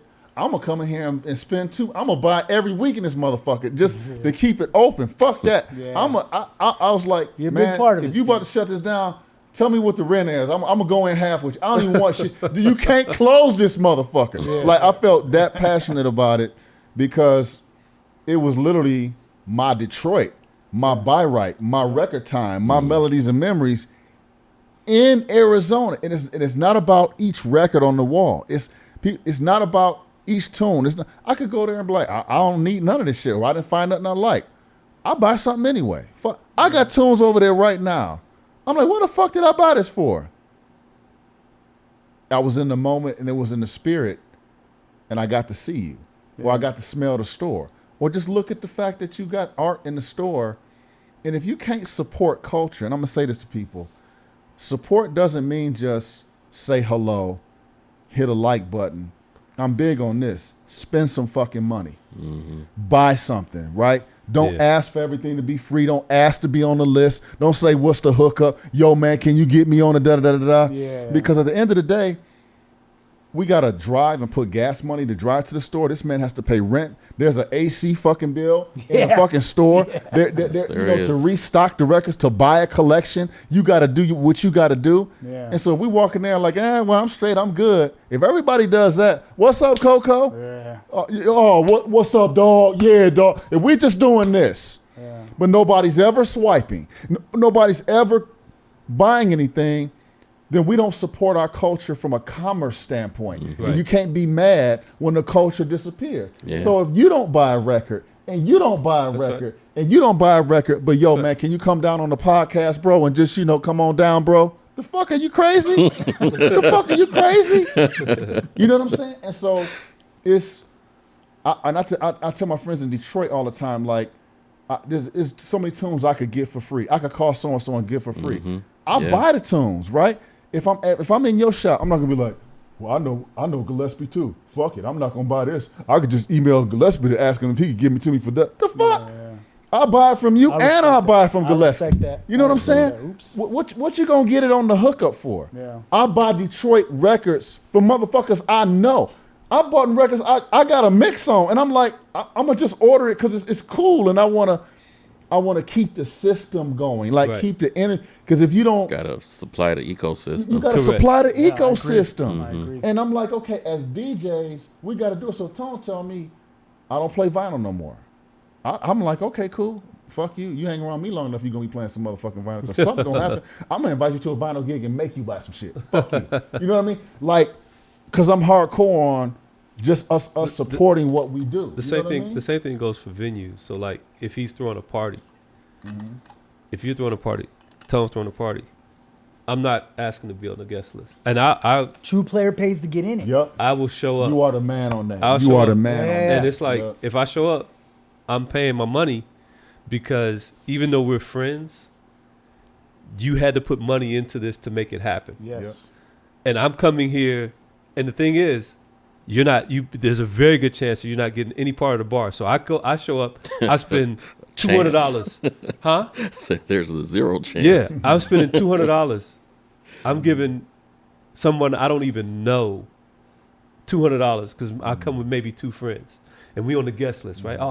Me and my plus two. CoCoe, I haven't, but the thing is, I haven't put into you. You're my friend. I haven't put into your pocket at all. You're throwing this event, but I'm paying for 2 rounds of drinks, 3 rounds of drinks to someone I don't even know, because I got in for free. And my friend had to put money in to make this event for me to show up and not pay them. That's not cool. I have a policy. I don't even tell people this when it comes to colleagues or friendships or clients or whatever. As a friend, you can either add or subtract. Yeah. You're either adding to me or you're subtracting from me, right? So like when my boys come over here, I don't want them to feel like, well, I lost hours on my day. I'm tired. I got to be able to add something so they can say, dealing with Steve Crawford, yeah, he's cool, but you're going to be at a loss. You're going to be ass out on something. You know what I mean? I don't want people to deal with me and feel like they lost. That's why, hey, man, can I compensate you? You know what I mean? Can I give you something to make it feel to make it feel right, or spend some money? And it's not about the money, but the principle behind the money is damn important. You know what I mean? Like for real, because you have to feed the culture. I can't just tell the culture, I'm a great DJ. I can scratch. I'm awesome. Yeah, I'm just so fucking great. I got this ego and I think I'm cool behind the tables. So fucking what? A million DJs can fucking spin. There's a lot of hot DJs or whatever. Absolutely. What can you give to the culture? What can you give to help somebody out, to make somebody better? You know, are you going to put somebody on, so to speak? You know what I mean? And bro, those concepts for me are so damn important. And you get it, CoCoe. So what I can say about you is that you have these values and principles, right? And even when you and I had a disagreement, you expressed your values and principles to me. You didn't just say, hey, Steve, fuck you, you bitch, right? You had actually wrote out, man, I'm really disappointed. I think that you're not a genuine nice person, because and then I would come back, well, no, that's not the way it was, because But we both had principles, you know what I mean? And so I want to just give you your flowers for that, because and you being on this podcast, we're not just inviting any Tom, Dick, fuckwad on the podcast just for fuck's sake. You know what I mean? Right. It's a lot of cussing. What you got to say about that? It's meaningful. Bleep it. This is the beauty of podcasting. You can curse. It's not going on right on the TV. You're here because you mean something. You have something to offer. I don't just need a filler. You know what I mean? Oh, I just need a filler. Let me fill up the fucking seat with anything that's related to the community. Right. No, let's put somebody in the seat that has a story to tell, that has something to offer, contribute, authentic, so the audience can learn from. You know what I mean? Because somebody's going to see this, and there's a young CoCoe out there, bro. Right. There's somebody. I know the value. It's of that. one person. It's one dude's gonna be like, man, I was watching this podcast, and there's this Greek dude on there, and I'm from Mykonos, and and he It'd be one motherfucker that just you influence, and you have no clue. And I went to the Kenny Dixon party we went to. Yeah. I was waiting to say hello to Kenny. I didn't want to bother him on the stage, so I went up on this. There was an up stage and went up top. Some dude walks up to me, blew my mind. He says, hey. I say, hey, how you doing? He said, you're Steve Crawford. I said, oh, okay. Yeah, I am Steve Crawford. He says, man, I've been listening to you for years, man. You're just awesome, man. I just really look up to you, man. You're really awesome, man. I can't believe I'm meeting you, man. I just want to say it's a pleasure to meet you. I don't know who the fuck this dude is, where he heard me, how he heard me, but it was so meaningful. Yeah. And I just shook his hand and hugged him. I said, well, man, add me on Facebook or whatever. He said, man, we're already Facebook friends. I don't know. You just add people on Facebook. But he was so honored to meet me. And I'm like, damn, I'm sitting up here about to quit. I'm sitting up here pissed off for whatever reasons I'm not in the game. Yeah, that doesn't and take some much. dude is at a party talking about, I'm so glad I met you. What the fuck?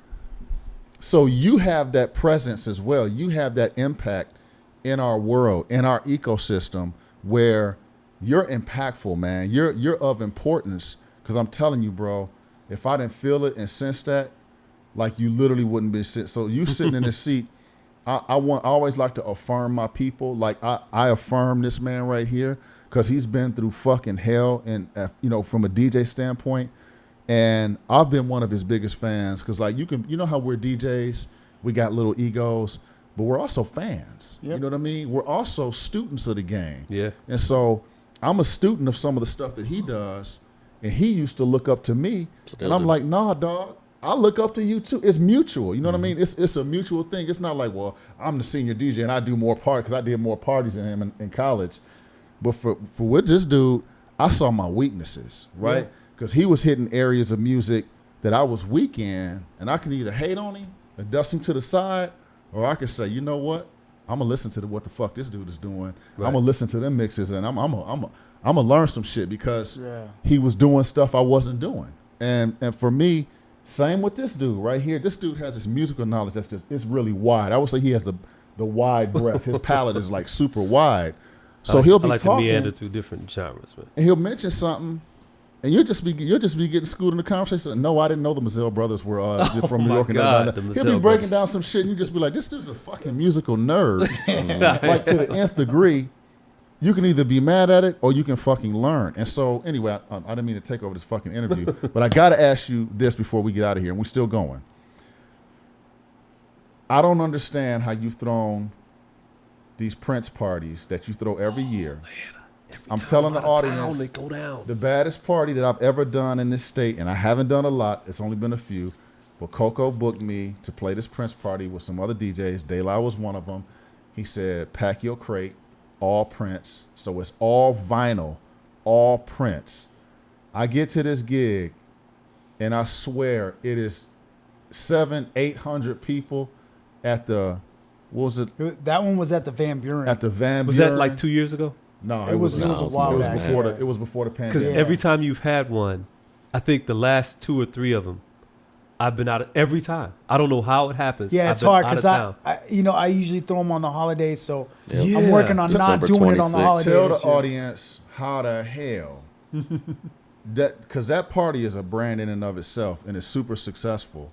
Yeah, all things Prince. How did you tell the audience about the Prince party? I'm a Prince fan, man, and then that goes way back from, working at Be Nonstop, working at Higher Source Records, going to Glam Slam. Prince is the ultimate producer. He's the full package: producer, artist, writer. For me, the highest level, and also a connoisseur of house music, hip hop, jazz, funk, soul, techno. I mean, just someone that I've personally witnessed at events that I was going to that I was like, what is Prince doing here? But aside from that, is the musical genius. So for me, I've always wanted to do a party where I can celebrate the many shades of Prince. And what better way to do it than to just bring in people that I want to see their interpretation of what they have in their crates. Now, that particular party, we had a crazy lineup. We had we had Santos, De La, we had My God Complex, we had Vex, R.I.P., my brother. We had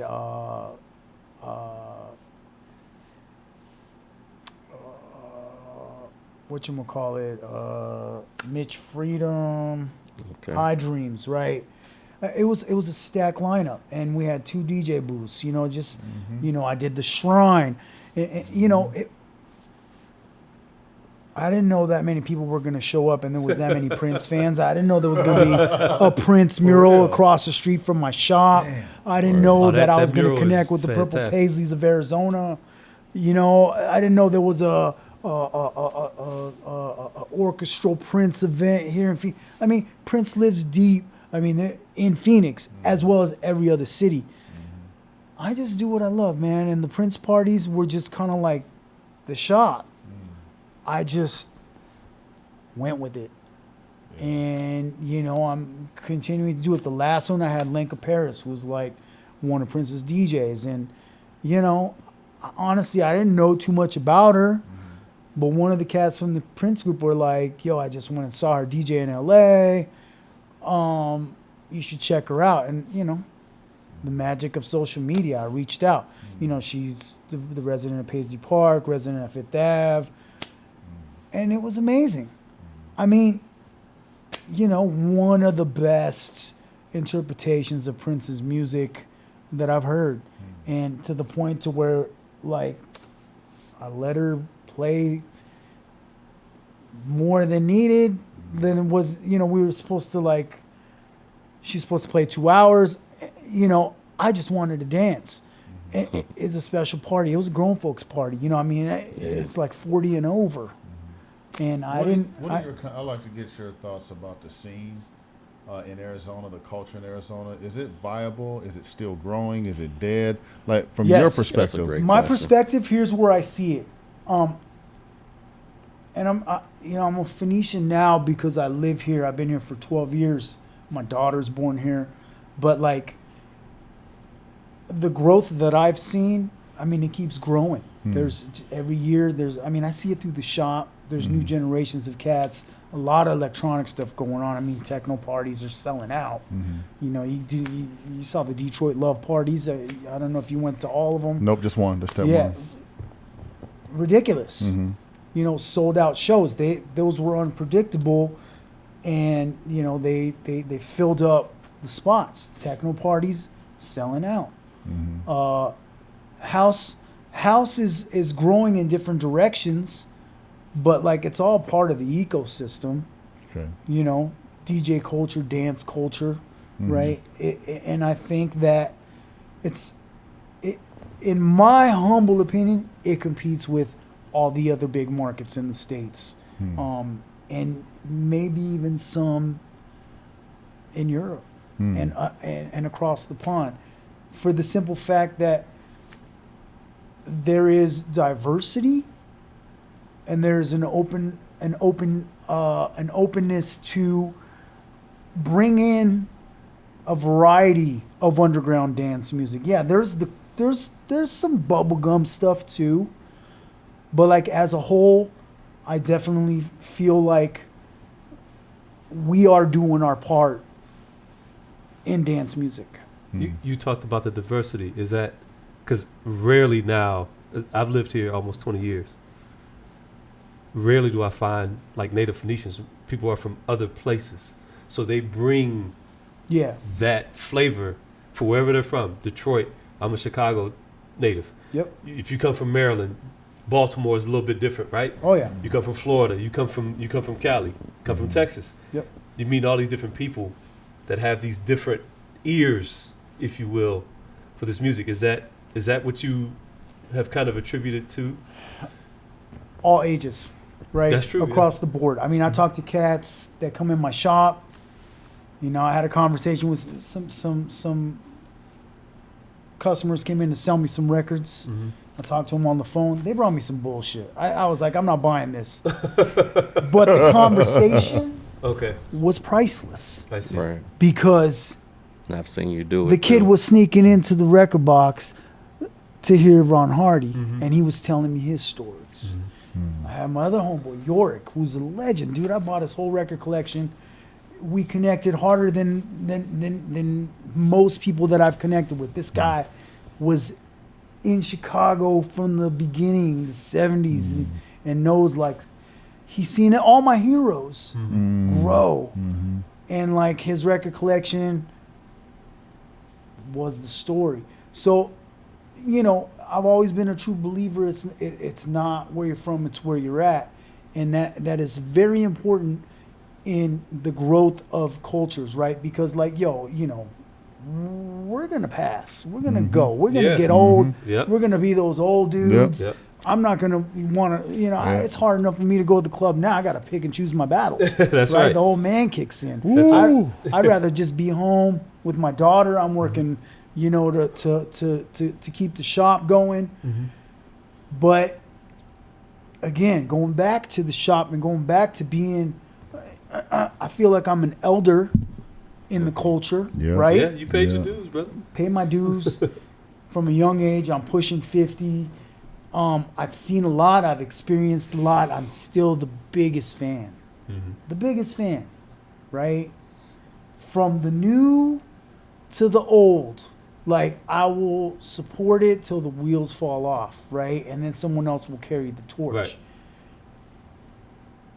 I think it's very important for us to support, like you said, no matter,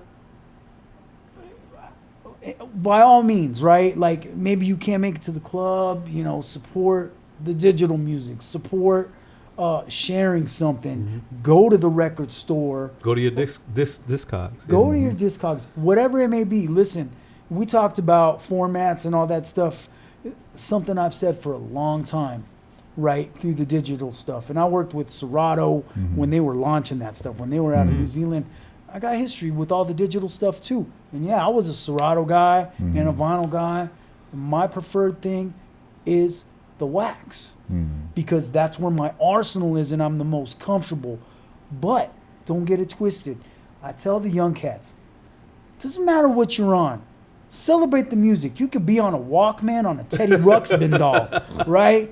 You could be playing digital. You could be playing vinyl. You roll up with your phone. Like, celebrate the music. People who make compositions, even if it's not your cup of tea, they put in the work. It's very special for someone to create music and to take the time and energy to make something from start to finish. And only those that have ever started something and finished something will understand what I'm talking about. It's a lot of work. It's the pre-planning. It's the freestyle in the moment. It's the promoting. It's the putting the final product out and then keep on pushing. Like, you know, music these days is like a milk carton. I never look at it like that. I look at shit as like timeless classics. Like, longevity is what you make it. If you want to have a record or your music, like, don't stop pushing it just because you put out another record. Like, that's your catalog, that's your baby. Constantly promote it. It's important. It doesn't need to have a shelf life, right? Just because, like, there's the next hot thing. Listen, we all get lost in the shuffle of, like, new music coming out, hundreds of tracks a week. But, like, when you're authentic, when you have your arsenal, you know how to put it together. Listen to your music. Know where the breaks are. Know where the breakdowns are. Know where the intros are and the outros are. You don't have to match beats to create a moment. Like, you can make magic with just blending and mixing in and out. You don't have to have top shelf skills. But if you know how to write the story, you let the records talk or the files talk to each other, you're only as good as you know your music.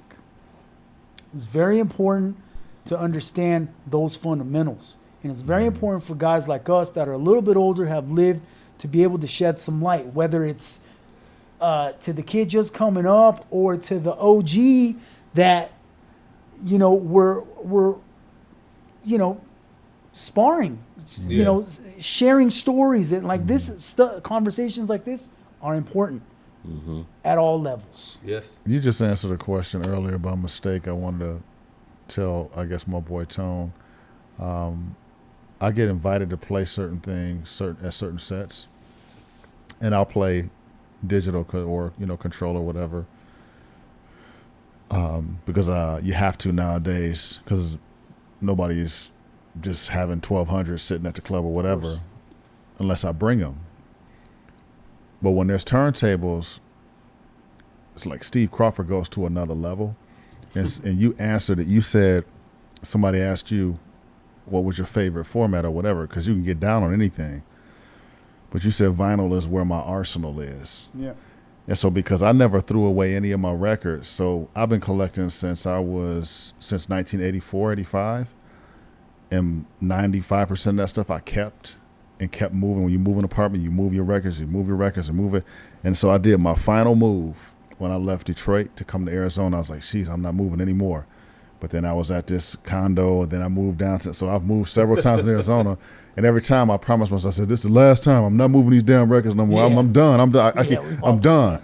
No, I'm not. I'm doing it one more time. Hurt my back, get them out of storage. So I'm finally at my last place now. I'm definitely not moving now. I wouldn't. Right? I wouldn't. And I got my whole arsenal. As I got older and I could afford to buy more records, I started buying more stuff. And now I have a discretionary income where I can buy the stuff that I don't have to well, shit, I only got, So I got all the stuff that I learned from, all the stuff people gave me. I had cats like Terrence Parker that gave up his tunes. I went over his crib and bought all his shit from him that I knew that I could never get. I got it from him. So I got pieces of his collection. House Shoes, who started selling his collection away because he's digital Serato now. He said all that stuff I used to play at 3 Floors of Fun. I bought 2.5, 3 crates from him. Not like I'm ever gonna use it. I literally got it. I said because just in case Tone come out here and say I'm not spinning, I don't have any vinyl. I'm gonna be like, motherfucker, yes you do have vinyl. You got all this right here because I got it at the crib. So I'm so serious like that. So my arsenal, and you have certain weapons.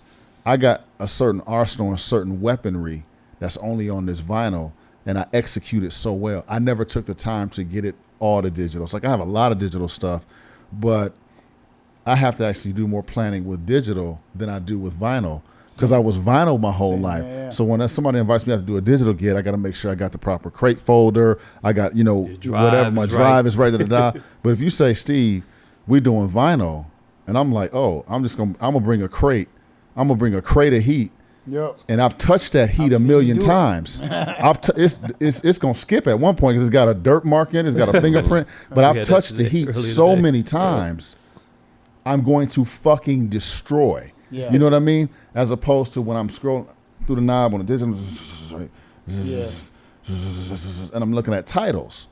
Well, it's different. It's a different when I'm looking at titles, and it's gonna play the same tune. Whether like I pull out a tune, that's just gonna press enter and it gets on there. But it's different for when I see the heat, and I see Brenda Russell and her black skin on the album cover, or I see the da da, and I'm like, ooh shit, I'm busting up, and I'm busting, and flip it up. I flip it up, and I'm already, I know I'm knowing what I'm it's so physical, you know what I mean? And I know I hate taking on these conversations, but you just bring me there. But it's something about something so physical. Like I could say, "Hey Tom, what's up? You my dog," right? But if I walk over there and say, "Oh, my dog," like if I touch him, you see what I'm saying? Yeah, that's the different energy behind. It's a different energy behind it, and that's the physicality I get, right? So luckily, platters can move. Like I got a controller. I had to get the one where the platters move. Like Tone and Doug, they spin with neutral platters. I can spin on it, but for me, I got the Rev 7 because it moves, and it's something about something moving or moving under my hand where it gets me in it physically. You know what I'm saying? And so I'm just trying to. You're helping me justify my own craziness. Yeah, no, it's not craziness. It's hard to articulate because people will be like, "Well, actually, the digital sounds better." It does. Actually, it has less feedback. It does, because I get the feedback on the vinyl. Damn, I got the right weight on this motherfucker. I got to put a penny on this bitch. It's all this shit you got to do. It's a preference. Listen. But damn, bro. Yeah, I feel you 100%. So, I teach all levels, right, of students at my shop. It's a one-on-one. I did the group thing for a minute, but I believe it's more powerful to do a one-on-one. Yeah. And I have cats that are like in their 20s to like 60-year-olds that come in. We do an hour session. And the one thing that I say, right, is learn it all. Know it all. Have 2 USBs. Have a box of 45s. Just in case. I'll give you a prime example. I had a gig not too long ago, and promoter was like, "Yo, bring 45s," and I was like, "Yeah, I'm gonna bring the 45s," but because I know that I better always have a backup plan. I had my USBs, and I have my last resort USBs, and I have them clipped to my headphone bag, just in case. Just in case. Right? First name Justin, last name Case. And I roll up to the spot, and cats are dancing around the DJ booth. And it was a proper DJ booth, but it was bouncing because people were having a good time. Yeah. And good thing I had my USBs with some heat on, the heat crate in there. The heat crate. And, it went off without a blink, man. Like it was, I was prepared. Now, have I been unprepared? Many times. I learned. Have I pulled the needle off of the wrong record? Many times. Even deep in my career. Listen, shit happens. That's right. But you can't be Grimes though. Well, here's the thing. If you keep moving, right, you be okay. Because most of the time, no one's going to notice. And if someone notices, they're an asshole. And if they got to say something, they're an asshole. Because guess what? The best thing that you could do is be authentic. A skip, a bump of the table. Dude, that's backyard jammies right there. I love that. Because guess what? It makes it authentic. That shit's real. And it makes that situation even funner. For me, maybe for someone else that's snobby or whatever, they might look at it and be like, "Oh man, this guy's DJ. Like whatever, train wrecking or whatever." I like an occasional train wreck. I want to hear the DJ working for that shit. Reeling in that tuna, bro. On that pitch control. Like, to me, that's a great disc jock. That's someone that knows the craft, and it's not about messing up. It's about pulling it off and knowing how to pull it off and come out of like a hard mix and being able to like stick with it or getting out of it quick enough to just be like, I'm not gonna be ego and like try to like fix it. I'm just gonna smoothly come out of it and then on to the next. Yep. Because a true DJ knows how to keep the dance floor going through all that shit. The only people worried Skips, about that bumps, are other DJs. People trying to get in your anyway. ear with requests and stuff like that. Like Theo, I mean, I gotta tell you this shit. You're gonna enjoy this story. You're a Theo fan. It's right in line with finding out what a DJ is kind of work with when you got to struggle.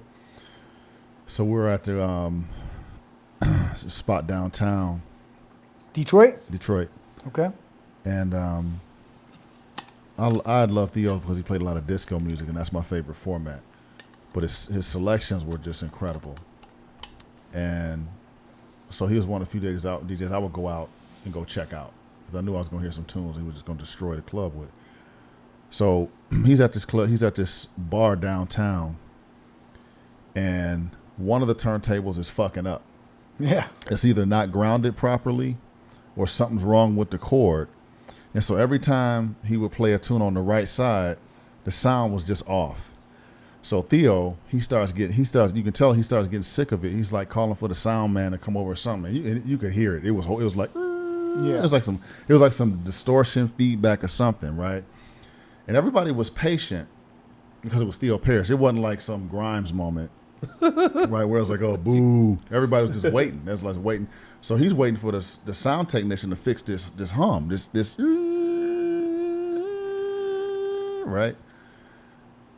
The sound man can't fix it, and the crowd is waiting, and Theo is waiting. You can tell he's getting a little bit impatient, right? And the sound is not going away, right? Coming through the speakers. This dude puts on a record on the left turntable, and it's going doots, doots, doots, doots, doots. Throws the fader in the middle and starts making a tune out of the feedback.